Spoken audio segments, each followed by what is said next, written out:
এই সরকারটি যদি ব্যর্থ হয় বাংলাদেশ ব্যর্থ হবে এবং এই সরকারের প্রতি মানুষের আকাশচুম্বী স্বপ্ন যেমন আছে, আকাশচুম্বী প্রত্যাশা যেমন আছে, একই সঙ্গে এই সরকারের চ্যালেঞ্জ কিন্তু বহুমুখী। এখন দেখা গেছে প্রতিটি মানুষ এত বেশি নাগরিক হয়ে উঠেছে এবং প্রত্যেকে তার ক্ষুদ্রাতি ক্ষুদ্র চাওয়া পাওয়া নিয়ে এত ভীষণ মারদাঙ্গা হয়ে পথে নামছে যে এটা সরকারের ডে টু ডে অ্যাক্টিভিটিস চালানোটাই ডিফিকাল্ট হয়ে যাচ্ছে। আমি গতকালকে রাস্তায় ছিলাম এবং আমাকে 6 ঘন্টা, 5.5 থেকে 6 ঘন্টা গুলশান থেকে ধানমন্ডি পৌঁছতে হয়েছে। এখন যারা ফেল করছে তারাও আন্দোলন করে। আগে মানুষ ফেল করলে লজ্জায় ঘরে লুকায় থাকতো, এখন তারা আন্দোলন করে।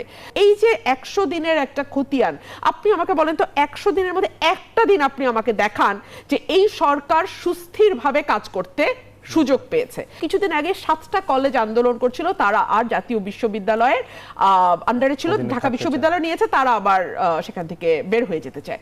এই যে দাবিগুলো তোলা হচ্ছে এবং এই দাবি তুলবার তো আসলে অনেকগুলো জায়গা আছে, তাদের কলেজের প্রশাসন আছে, শিক্ষকরা আছেন, শিক্ষা মন্ত্রণালয় আছে।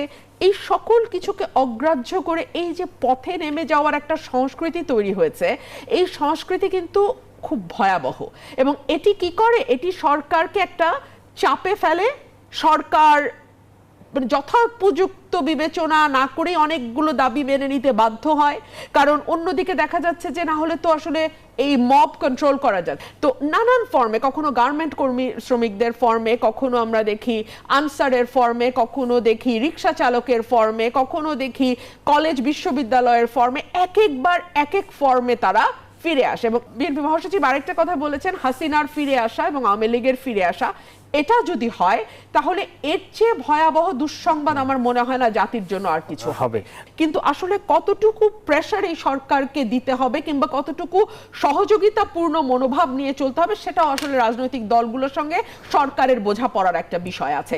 এবং যেই কথাটা আমি বলছিলাম যে আজকে যদি এই সরকার ব্যর্থ হয়, যারা নির্বাচন চাইছেন বা যারা মনে করছেন যে যত দ্রুত নির্বাচন হয় ততই মঙ্গল, তারাও কিন্তু খুব ভালো অবস্থার মধ্যে পড়বেন না। তো সকল কিছু মিলিয়ে আমার মনে হয় বিবেচনাটা আরেকটু প্রজ্ঞার সঙ্গে করলেই ভালো। আমি দেখি ছাত্ররা দল করতে পারে এবং দল করার অধিকার নিশ্চয়ই তাদের আছে। ছাত্রদের একজন বক্তব্য দিচ্ছিলেন, ঠিক জানি না, ওনার নামটা মনে পড়ছে না, উনি 52-এর কথা বলছিলেন, 69-এর কথা বলছিলেন, 71-এর কথা বলছিলেন, 90-এর কথা বলছিলেন এবং 2024-এর কথা বলছিলেন যে জাতির ক্রান্তির সময়ে বারে বারে কিন্তু ছাত্ররা আত্মত্যাগ করেছে, রক্ত দিয়েছে, কিন্তু নানান কারণে নানান সময়ে দেখা গেছে যে রাজনীতির চোরাবালি, ভুল পথ ছাত্রদের বিভিন্ন সময় হারিয়ে গেছে এই ছাত্ররা।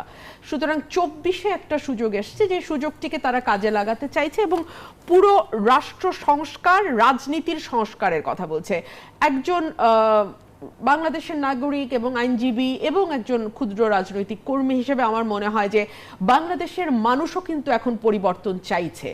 একটা সময় ছিল king can do no wrong, হ্যাঁ, এই যে একটা প্রাগৈতিহাসিক, এই প্রাগৈতিহাসিক বাক্যটি 24 পর্যন্ত কিন্তু আমাদের ছিল। বাংলাদেশে প্রধানমন্ত্রী হওয়া মানে মোটামুটি একটা রাজা বা একটা সম্রাটের মতন, এবং সেই সম্রাট আসলে কখনো কোনো ভুল করতে পারে না, এবং সেই সম্রাটের চারপাশে যারা থাকেন তারা ক্রমাগত সম্রাটের কানে কানে বলতেই থাকেন যে আপনি অসাধারণ, আপনি এমন এমন অসাধারণ যে আপনি আসলে কোটি বছরে একবার আপনার মতন মানুষ পায় বাংলাদেশ।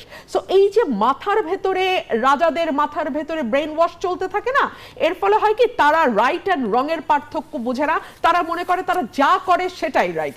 সো এই জায়গা থেকে নতুন একটা ডাক আসা এবং পুরো রাজনীতির সংস্কৃতি, দেখেন আমার ভাই বলতে বলতে বলছিল রাজনৈতিক দলগুলো তাদেরকে নিয়ে নমিনেশন দিত, মানে একজন রাজনীতিবিদের টোটাল ফোকাসটা থাকে একটা এমপি নমিনেশন এবং একটা এমপি হওয়া পর্যন্ত।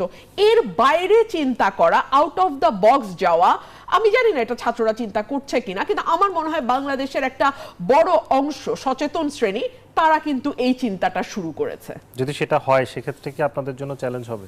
সামনে নির্বাচন? পুরনো ধ্যান ধারণার সকলের জন্যই চ্যালেঞ্জ হবে নিশ্চয়ই, তবে হ্যাঁ সেটা করতে পারতে হবে। সেটাও যে 2-1 মাসের মধ্যে হয়ে যাবে, 2-1 বছরের মধ্যে হয়ে যাবে, নো, ট্রায়াল অ্যান্ড এররের মধ্যে দিয়ে যে অনেক সময় লাগবে। কারণ আমাদের মজ্জাগত এবং আমাদের রক্তে প্রবাহিত কিছু কথা আছে যে আমাকে ক্ষমতায় যেতেই হবে, থাকতেই হবে, আর কিছু না হোক একটা এমপি হতে হবে, একটা এলাকার রাজা হতে হবে। এই যে ক্রমাগত প্রাগৈতিহাসিক যেই ভাবনাগুলো আমাদের মাথার ভেতর ঘুরপাক খায়, সেখান থেকে বের হওয়া সময়ের ব্যাপার। নিয়মিত এরকম নিউজ ভিডিও পেতে অবশ্যই আমাদের চ্যানেলটি সাবস্ক্রাইব করবেন এবং ভিডিওটি ভালো লাগলে অবশ্যই লাইক, কমেন্ট এবং শেয়ার করবেন। ধন্যবাদ।